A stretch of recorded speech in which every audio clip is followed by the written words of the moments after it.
Kini ang pinakasulit na 5-star resort diri sa Mindanao. Entrance pa lang sugaton na ka sa grabe kadaghan na corals. Magtagbaw gyud kag snorkeling diri kay tibuok isla na ay corals. Gitapukan nya kining isla ni itluganan pagid ni sa mga pawikan nya napagibunbun kayo na beach.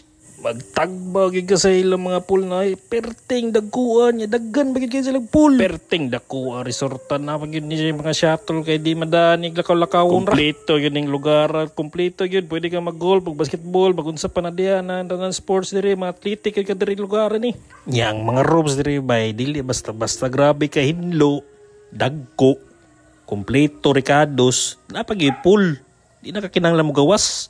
Patod ra ka sa imong mga order diha. Pero nakalimbot mo din naman din may breakfast, free breakfast. Adto, yun na dito. Sayang. Yan na po yung water activities diri mga idol.